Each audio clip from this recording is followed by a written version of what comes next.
આ તરફ અરવલ્લીના શિવાલયોમાં પણ વહેલી સવારથી જ બમ બમ ભોલેનો નાદ સંભળાઈ રહ્યો છે। ભક્તો પણ પૂજા અર્ચના માટે ઉમટી રહ્યા છે। મોડાસામાં માજૂમ નદી કિનારે આવેલા સ્વયંભૂ મહાદેવ ગેબીનાથ મંદિર તેમજ કાશી વિશ્વનાથ મહાદેવ મંદિર ખાતે પણ મોટી સંખ્યામાં ભક્તો ભોલેનાથના દર્શન માટે આવી રહ્યા છે।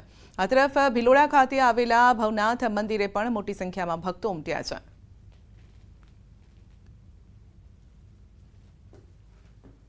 મહાદેવના મંદિરમાં દર્શનાર્થીઓ દર્શન કરવા માટે આવતા હોય છે અને આ દિવસે પૂજન અર્ચનનું એક વિશેષ મહત્વ પણ હોય છે। હિન્દુ ધર્મમાં દરેક જ્ઞાતિના વ્યક્તિઓ આ દિવસે દરેક શિવાલયોમાં જઈ પૂજન અર્ચન કરતા હોય છે અને આ દિવસે ખાસ મહાશિવરાત્રિના પર્વનો દિવસ એ શંકર ભગવાન અને પાર્વતી માતાના વિવાહનો દિવસ છે। માજૂમ નદીના કિનારે આવેલું સુપ્રસિદ્ધ ગેબી મહાદેવનું મંદિર છે। અમે વર્ષોથી અહીંયા આવીએ છીએ અને અહીંયા ભગવાન શિવની સારી ભક્તિ અને અહીંયા ભાંગ રૂપે પહેલાં પ્રસાદ પણ આપવામાં આવતો હતો અને હવે ભગવાન અમારું અને આખા વિશ્વનું કલ્યાણ કરે એવી પ્રાર્થના। મોડાસાની રહેલી છું। અહીંયા માઝૂમ બ્રિજ પાસે ગેબી મંદિર છે મહાદેવનું, ત્યાં અમે આજે દર્શન કરવા આવ્યા છીએ અને અમને આજે મહાશિવરાત્રિના દિવસે મંદિરે આવીને એટલી મનની શાંતિ મળી છે।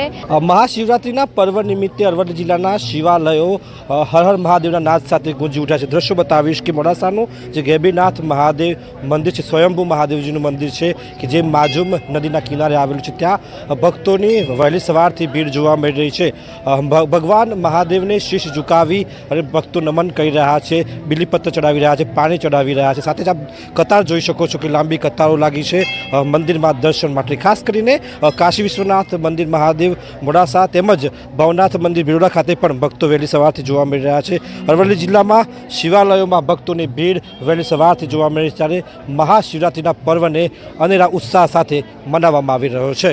હાર્દિક પટેલ, ન્યૂઝ 18 ગુજરાતી, અરવલ્લી। મહાશિવરાત્રિને લઈ દ્વારકાના ખંભાળિયામાં ખામનાથ મહાદેવની શોભાયાત્રા નીકળી। પરંપરાગત રીતે ધોતી પીતાંબર પહેરી શાસ્ત્રોક્ત સૂત્રોચ્ચાર સાથે શોભાયાત્રા કાઢવામાં આવી। ખંભાળિયાના રંગમહેલ શાળા પાસેથી 150 કિલો ચાંદીની શંકર પાર્વતી અને ગણેશજીની પ્રતિમાને ચાંદીની પાલખીમાં ખૂબ શણગાર કરી અને ભૂદેવો મંત્રોચ્ચાર સાથે પ્રસ્થાન કરાવી હતી, જે ખંભાળિયાના જુદા જુદા સ્થળોએ શોભાયાત્રા સ્વરૂપે ફરી અંતે ખામનાથ મહાદેવ મંદિરે પૂર્ણ થઈ। આ રીતે છેલ્લા 100 વર્ષથી યાત્રાનું આયોજન કરવામાં આવે છે। ખંભાળિયામાં આવેલા પુરાણા શિવ મંદિરોમાં મહાદેવના દર્શન કરવાનો અને પૂજા કરવાનો લાભ મળ્યો। મને અહીંયા જે માહિતી મળી એ મુજબ ખંભાળિયામાં ઘણા બધા પૌરાણિક મહાદેવના મંદિરો 200 વર્ષથી જૂના હોય એવા તો ઘણા બધા મંદિરો છે। એટલે આમ પણ આપણો સૌરાષ્ટ્રનો જે આ ભાગ છે, દ્વારકા, પોરબંદર, સોમનાથ સુધીનો જે પટ્ટો છે, આમ પણ સાંસ્કૃતિક રીતે અને ધાર્મિક રીતે એનો ઇતિહાસ બહુ જ જૂનો છે। ખામનાથ મહાદેવનું મંદિર કે જે બહુ પૌરાણિક મંદિર આવેલ છે અને આ મંદિરમાં મહાશિવરાત્રિના દિવસે એક શોભાયાત્રાનું આયોજન કરવામાં આવે છે કે જે ખંભાળિયાના વિવિધ માર્ગો પરથી પસાર થઈ અને ખામનાથ મહાદેવના મંદિરે પૂર્ણાહુતિ કરવામાં આવે છે। અને આ મહાશિવરાત્રિના જે પવિત્ર દિવસે જે વણાંગી કાઢવામાં આવે છે તે વણાંગીમાં 150 કિલો જેટલી ચાંદીનું આખું મહાદેવ, પાર્વતી અને ગણેશજીની મૂર્તિનું એમાં સ્થાપન કરી અને આખા ખંભાળિયાના મુખ્ય માર્ગો પરથી પસાર કરવામાં વણાંગી આવે છે।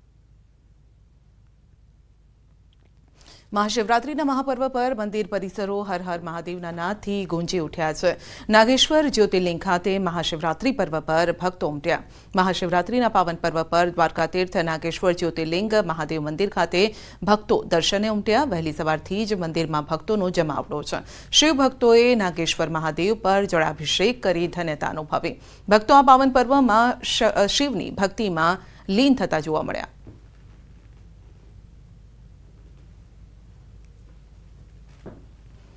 મોરબીના રફાળેશ્વર ગામે આવેલ પૌરાણિક રફાળેશ્વર મહાદેવના મંદિરનું અનેરું મહત્વ રહેલું છે। મહાશિવરાત્રિને લઈને મેળાનું આયોજન થાય છે। મહાશિવરાત્રિના મેળામાં સારી રીતે આનંદ ઉઠાવી શકે લોકો તે માટે સુચારુ વ્યવસ્થા પણ કરવામાં આવે છે। જાંબુડિયા ગ્રામ પંચાયત દ્વારા આ વ્યવસ્થા થાય છે।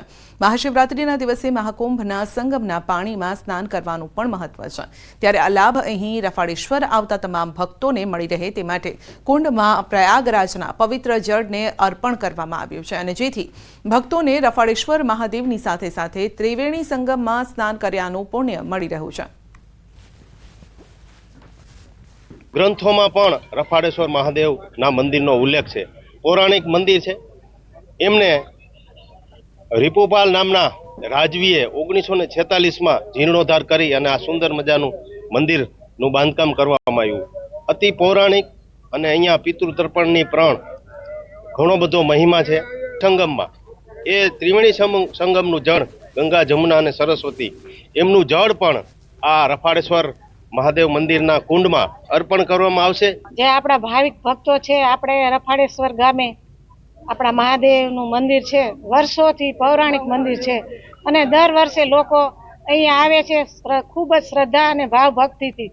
શ્રાવણ મહિનામાં દર સોમવારે અને અમાસના દિવસે પણ મેળો ભરાય છે અને ભાદરવા મહિનામાં પણ અહીંયા પિતૃ તર્પણ થાય છે અને લોકો પોતાના પિતૃઓ માટે, મોક્ષ માટે અહીંયા જે કાર્ય થાય છે એના માટે સૌ ભેગા થતા હોય છે।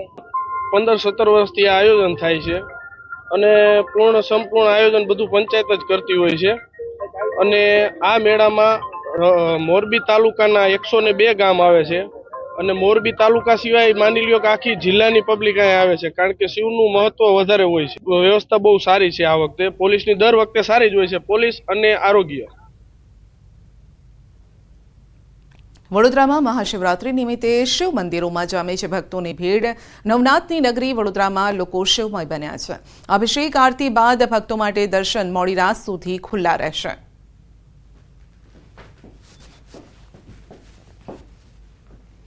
અને હવે વાત કરીશું નગર દેવીની નગરયાત્રાની।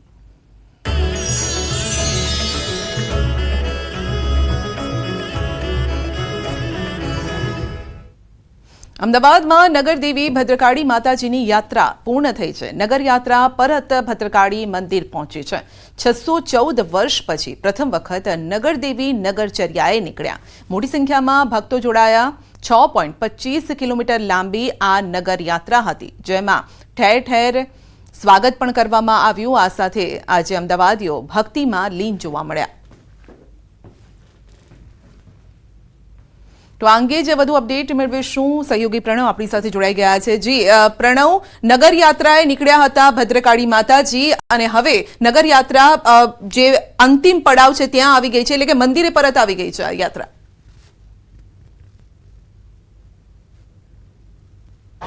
સંધ્યા આજનો દિવસ મહત્વપૂર્ણ એટલા માટે બની રહે છે કે આજે મહાશિવરાત્રી સાથે જ અમદાવાદ શહેરનો જન્મદિવસ અને જે નગરના દેવી છે મા ભદ્રકાળી આજે પોતે નગર યાત્રાએ નીકળ્યા અને ભક્તોને સામે ચાલીને અહીં દર્શન આપ્યા। અને આ જે યાત્રા હતી વહેલી સવારે શરૂ થઈ હતી અને બપોરે આ યાત્રા છે હાલ પૂર્ણ થઈ છે। જોઈ શકાય છે કે જે મા ભદ્રકાળીનું જે મંદિર છે, જે નગરદેવી છે, એ નગરદેવીના મંદિરની બહાર ભક્તોની હજુ પણ લાઈનો જોવા મળી રહી છે। તડકો છે, ગરમી છે, તેમ છતાં પણ ભક્તો છે તેની આસ્થા છે તે ક્યાંક તૂટી નથી રહી તે પ્રકારના દ્રશ્યો જોવા મળી રહ્યા છે। સતત જે ભક્તો છે વહેલી સવારથી જ આટલો જ ઘસારો જે છે તે અહીં જોવા મળી રહ્યો હતો માના દર્શન માટે। અને આખી જે પાદુકા યાત્રા હતી એ પાદુકા યાત્રા રહી હતી। પાદુકા યાત્રામાં તમામ જે અલગ અલગ જે સ્થળો છે, અલગ અલગ સ્થળો ઉપર યાત્રાની અંદર જે કહી શકાય કે તમામ જે લોકો જે છે યાત્રાની અંદર સ્વાગત કરાયું હતું। યાત્રાની અંદર તમામ લોકોએ આરતી પણ કરી હતી। માં જે ભદ્રકાળી છે તેની જે ચરણ પાદુકા છે કેવો ઉત્સાહ છે જે જોવા છે કે મા ભદ્રકાળીનો કેવો ઉત્સાહ જોવા મળી રહ્યો છે કે લોકો જે છે કે દર્શન કરવા આવ્યા છો, કેવો અહેસાસ? બહુ સરસ, બહુ મજા આવી। દર્શન કર્યા, જલસા કર્યા, બહુ નાચવાની બી મજા આવી। બોલો કેવું મસ્ત આજના દિવસે મસ્ત ચહેરા ઉપર દેખાય છે?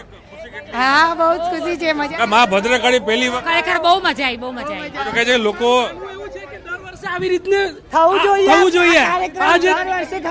આજે મેનેજમેન્ટ આવી રીતે થયું છે, આવી રીતે દર વર્ષે અહીંયા મેનેજમેન્ટ થવું જોઈએ અને દર વર્ષે રથયાત્રા જેમ નીકળે છે એવી રીતે આ સવારી નીકળવી જોઈએ। તમામ લોકોને ઉત્સાહ છે કે કેવો છે?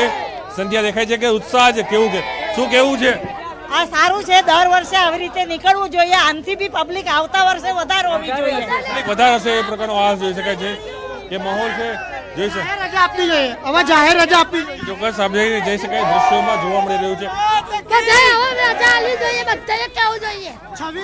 બોલો બોલો.